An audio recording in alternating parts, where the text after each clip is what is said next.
What's going on, everybody? It's your boy Jay coming at you live, Splatter Talk Cinema review. First of all, I gotta touch base on something.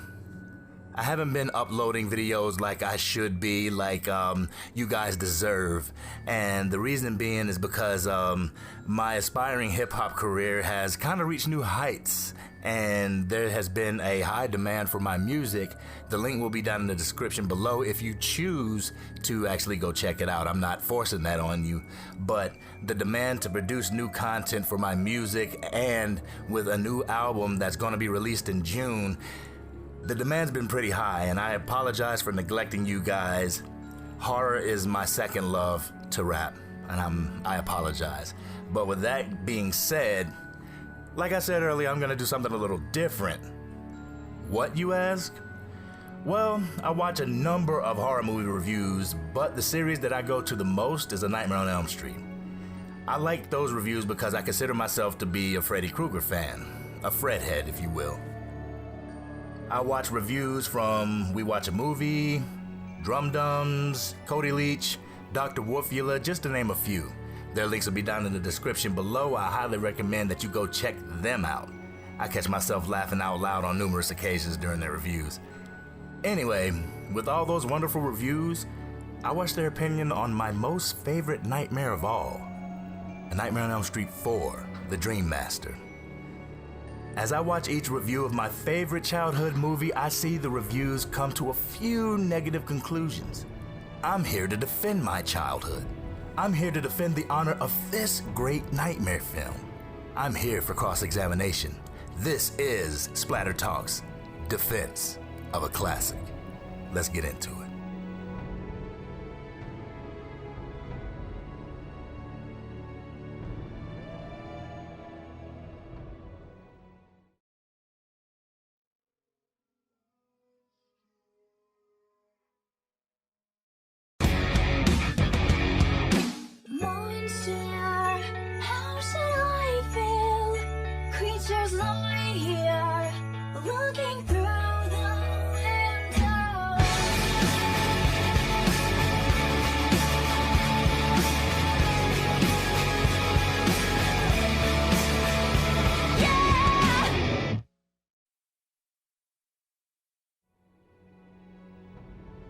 A Nightmare on Elm Street 4, The Dream Master, is the fourth installment to the Nightmare on Elm Street franchise, starring Robert Englund as the man of our dreams, Freddy Krueger. Created by the horror icon Wes Craven, Freddy would enter dreams of the teenagers plotting to kill the remaining in revenge for his vigilante-style murder by their parents. A Nightmare on Elm Street 4 starts off exactly where the last one stopped. Well, give or take a few months. Each person who survived in the previous movie, minus Neil Gordon, shows up for this movie. This movie, alongside A Nightmare on Elm Street 5, The Dream Child, are the only true sequels in this franchise. Why, you ask? Because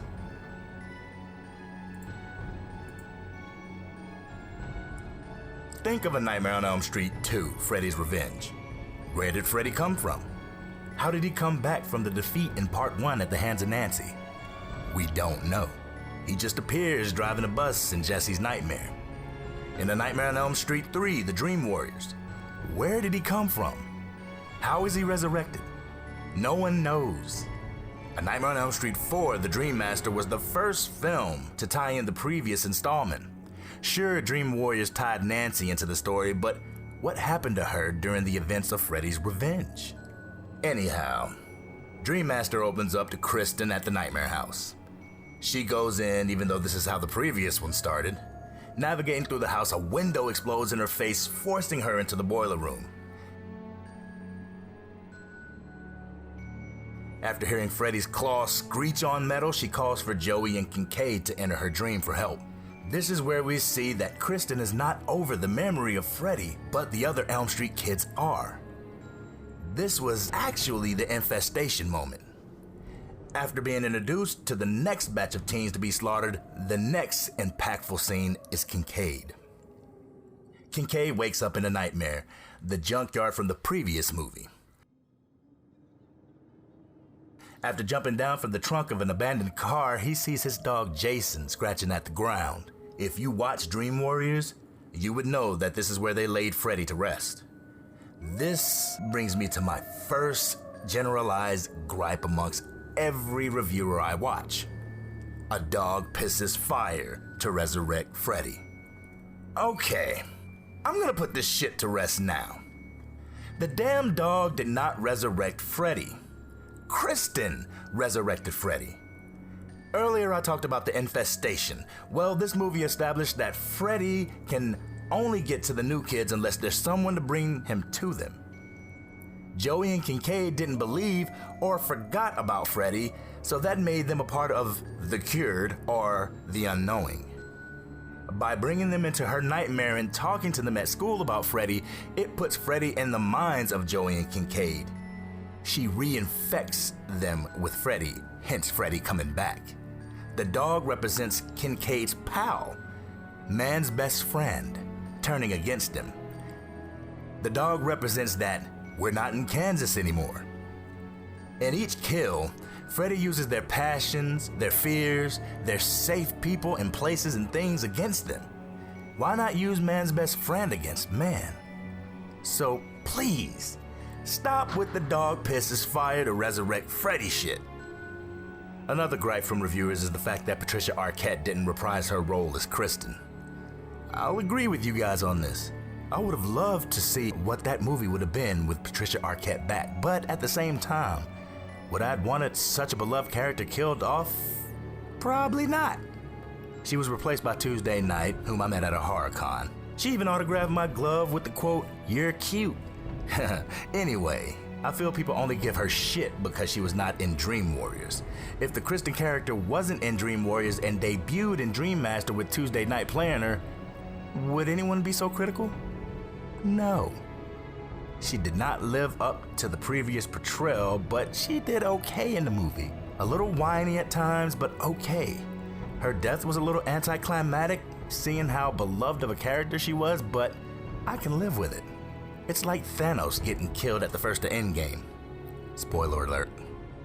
After Elm Street kids were quickly and systematically killed off,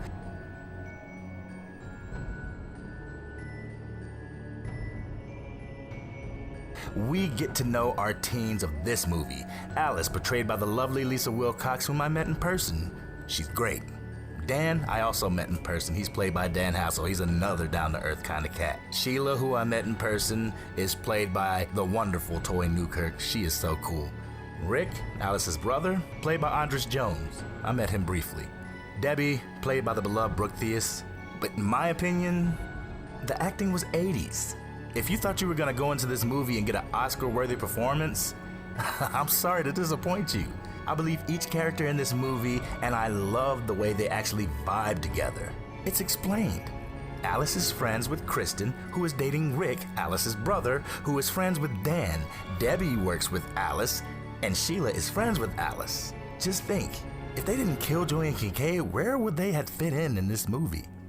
Over the course of the movie, each teen is killed using their fears against them. Sheila was killed by having the life sucked out of her. Freddy did not kiss her to death or make out with her until she died. He sucked the life out of her in her dream, making it look like an asthma attack in reality. Rick, on the other hand, died in a kung fu nightmare. Yes, it was cheesy, but look at the time it was filmed. The elevator scene would have been cool, but having a horror movie budget? What do you expect? Debbie died in the most surreal way possible. And she was turned into a cockroach in her dream and crushed in a roach motel. That's 80s shit if you don't know. The effects were amazing. Before the final showdown with Freddy, Alice realized she was granted the powers of each one of her friends who died. I've collected her, like the others. She became a walking, talking weapon and went into the dream to destroy Freddy while Dan was in the hospital after a car accident. The climax of the film happened in an abandoned church. This entire scene is great. The cuts were fast-paced. It did feel like a kung fu film, but what's wrong with that? Alice was kicking the shit out of him. I will tell you, I do not like the way she defeated him, though.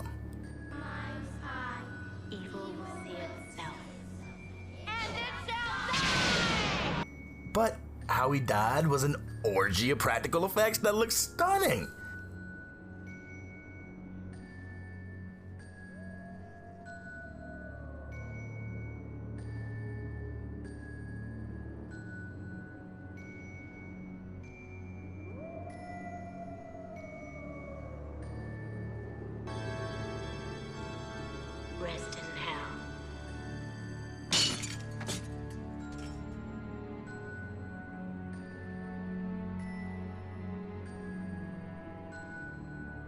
Then the movie ends with Dan and Alice at the water fountain.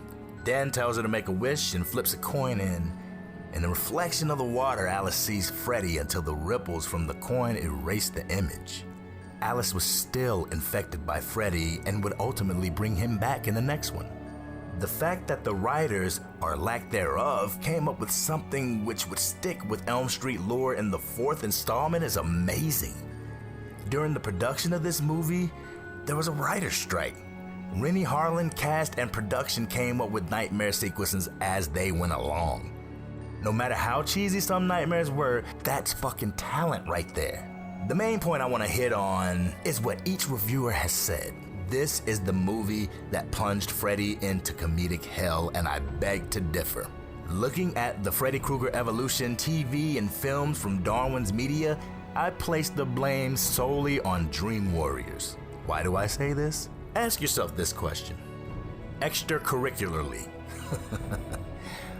What happened between parts 1 and 2? Nothing. Parts 2 and 3? Nothing. This is what happened between Dream Warriors and Dream Master. Dokken, Dream Warriors music video. Kato-chan, Ken-chan, Gotigan, the TV series. The Freddy Krueger TV special. The Fat Boys, Are You Ready for Freddy music video. Then, A Nightmare on Elm Street 4, Dream Master appeared. Has anyone taken into consideration Dick Cavett was in part 3? Dream Warriors took Freddy out of the shadows and gave him more reign to spit one-liners. His appearance on screen was turned up. Even Bob Shea admitted that Robert Englund was Freddy Krueger in the minds of the fans in the midst of the production of Freddy's Revenge. It would only make sense for his character to grow, especially when sales of lunchboxes, dolls, and pajamas went through the roof after Dream Warriors. New Line Cinema recognized that Freddy was the face of the franchise. People came to the movie theaters to see Freddy. Alright, I'm gonna go off script a little bit. I know that there are some issues with The Nightmare on Elm Street 4, The Dream Master. One of the issues that I do have with the movie is, it's at the beginning of the movie when Kristen's talking to Joey and Kincaid. Rick comes up and interrupts them. They end their conversation. Kristen and Rick walk away only to reveal 4 slashes in lockers with red ambience glowing from them. What in the hell was that? I mean, nobody has asked this question, and that's a question that I have. What in the hell was that? Everybody was in reality at that point. Maybe not Alice, but everybody else was in reality. There was no need for the slashes on that locker. Another gripe that I have with the movie is the fact of daydreaming. They could have went somewhere with that, just like the 2010 Nightmare on Elm Street remake. They went with micro-naps. This was the start of micro-naps. Daydreaming, Freddy could have got his prey at any point in time because Kristen gave Alice the power to bring people into her dreams. So if she is daydreaming, people are vulnerable at day. They didn't take that into consideration, really. The only time that they really used that is when Rick popped out of the casket at the funeral scene for him.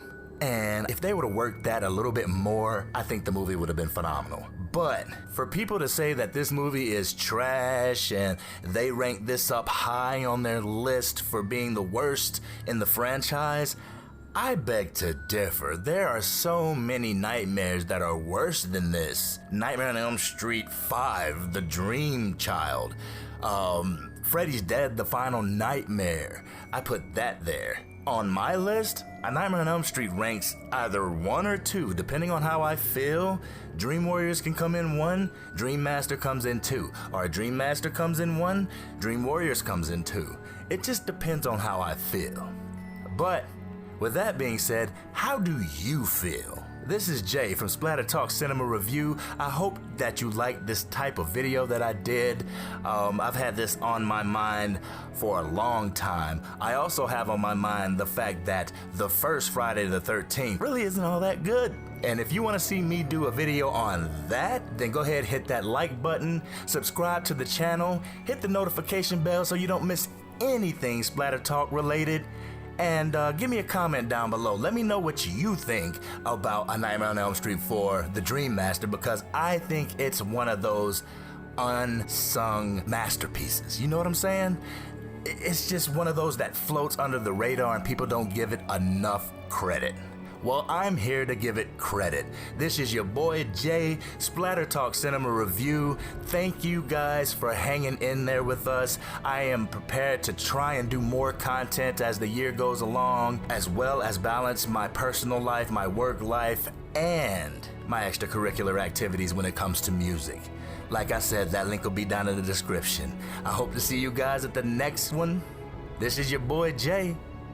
It's a wrap.